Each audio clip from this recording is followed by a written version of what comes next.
I've been hesitant to share this for a while. It's been 3 years since the incident, and I'm still grappling with it, I guess. I'm not sure. But now that my plan for payback is actually coming together, I need to tell someone because, wow, it's unreal. Here's some context. I've always been the odd one out in my family. Growing up, I could never measure up. My older sister, Lauren, 31, was the perfect child with straight A's and an Ivy League degree. My younger brother, Ethan, 24, was the sports star with a full baseball scholarship. Then there was me, the middle kid who loved photography and fooling around with artsy nonsense, as my father put it. I tried college for 2 years, but left to chase my passion for photography. My parents were furious. Dad said I was ruining my future. Mom was inconsolable for weeks. I moved into a rundown apartment with a roommate and started working on my portfolio. It was tough, but I was making strides, even getting my photos displayed in local galleries. My family, though, they didn't care. So, when Mom texted me last year about a family trip to Hawaii, I was stunned. It had been 5 years since they last included me on a vacation, not since that awful Florida trip where Dad spent the whole time berating my lack of ambition. But Mom was adamant, sending me flight details, the resort name, and even a packing list, insisting it was a chance to mend things. I was skeptical, but thought maybe they were finally coming around. I spent 2 weeks preparing, bought new swim gear, good sunscreen, and even dropped $200 on a camera bag I couldn't really afford. I rearranged 3 photo gigs, calling in favors. My roommate drove me to the airport since my car was in the shop.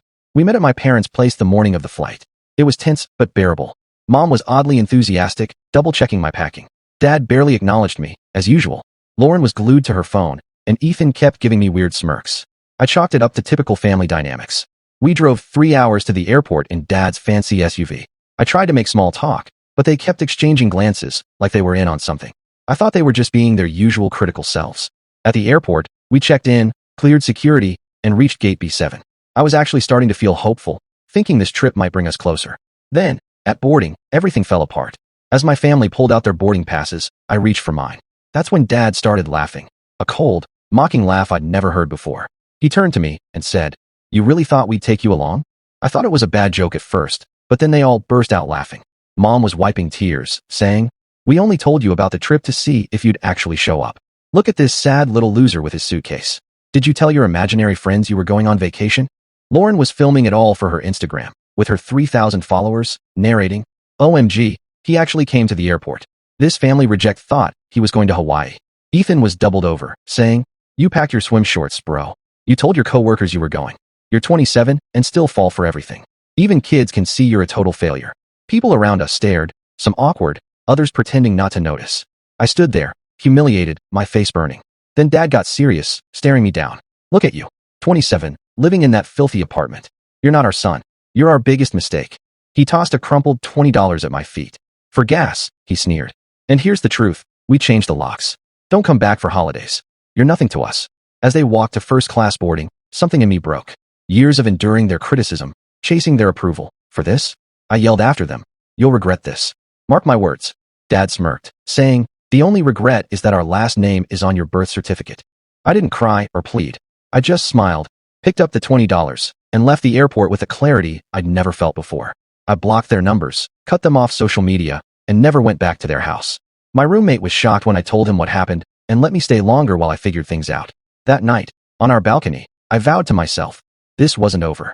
They thought I was a failure, a joke. I'd show them they were wrong in ways they couldn't fathom. It took 3 years of grinding, smart moves, and patience.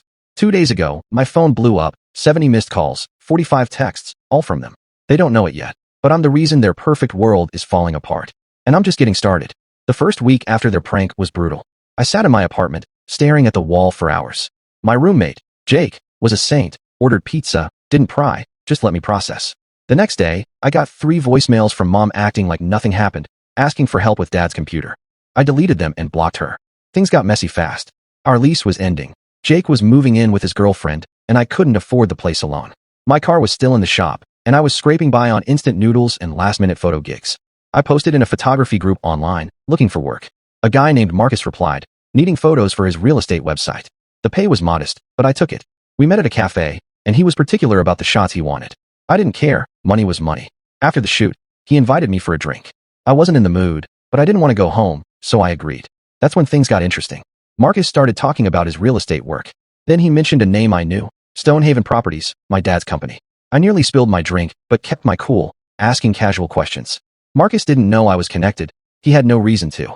He said Stonehaven was struggling with a warehouse project, facing issues with funding and permits, and that the owner, my dad, was notorious for shady practices and alienating investors.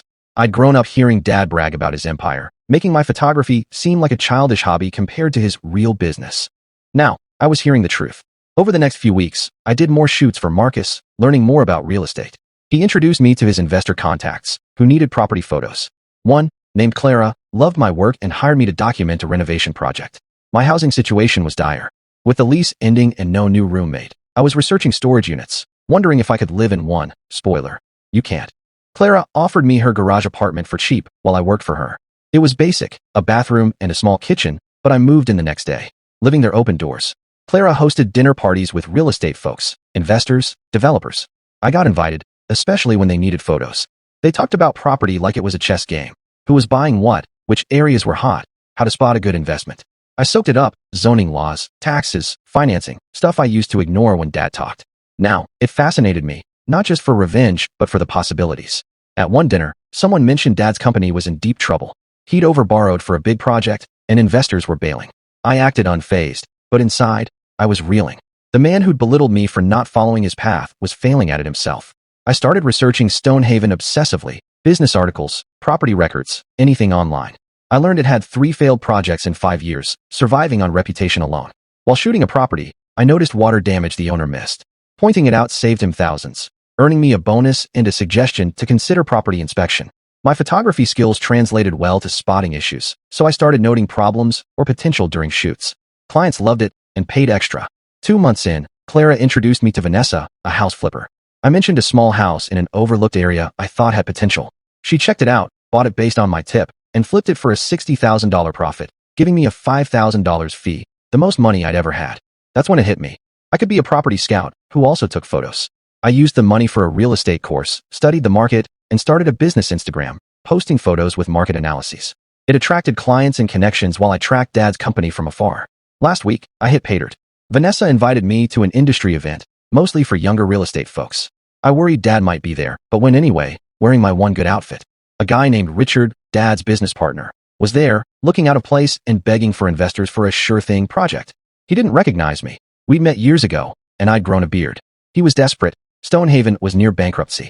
I played interested, took his card, and said I might know people.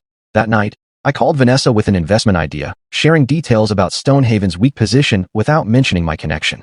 She was cautious but curious. I spent a week compiling data, records, articles, listings, into a report on why Stonehaven was a takeover target.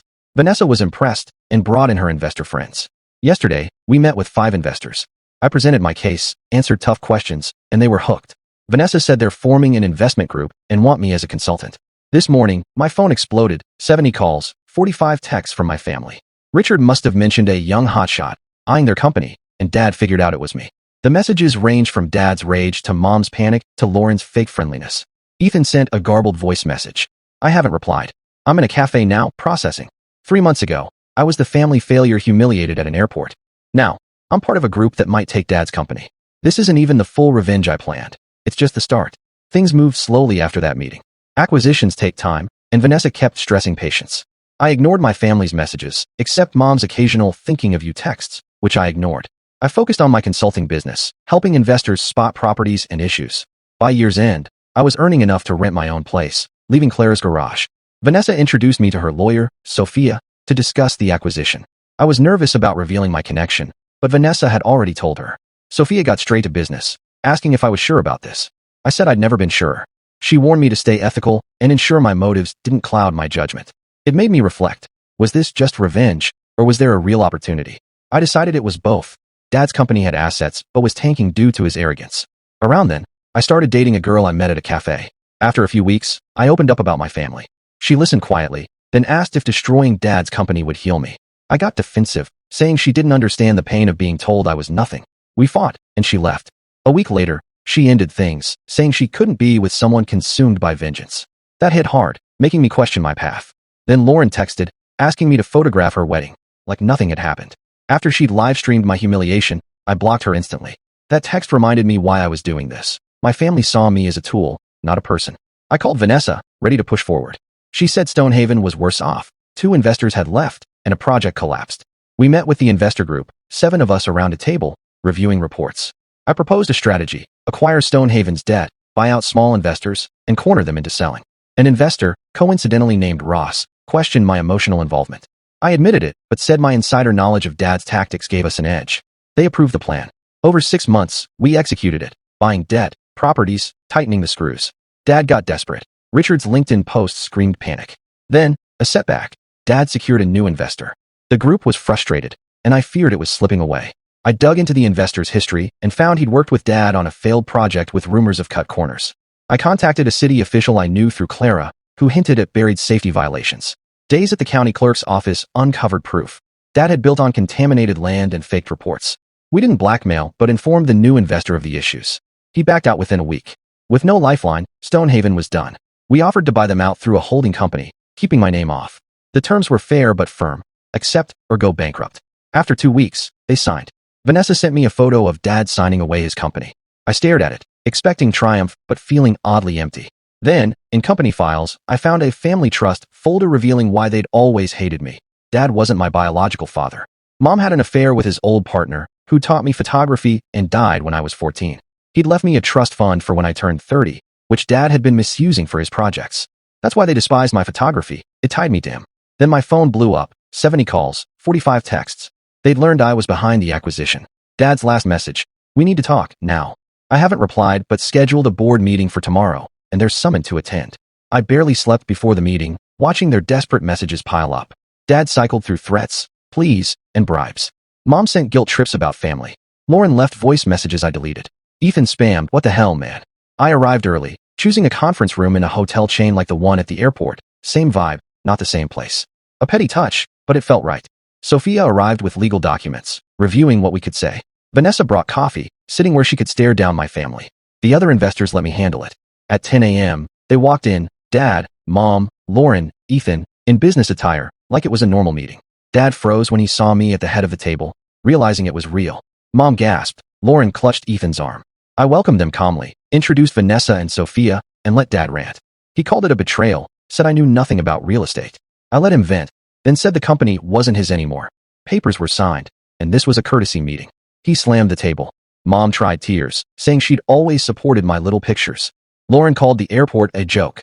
I slid the trust fund documents across, asking for an explanation. Their faces, priceless. Dad claimed they were fake. Sophia confirmed their validity and the fraud. Ethan, clueless, demanded answers. I explained my real father's identity and the misused trust. He looked betrayed. Lauren typed furiously. Mom stared down. Dad claimed he'd invested the money for me, raising me despite the affair.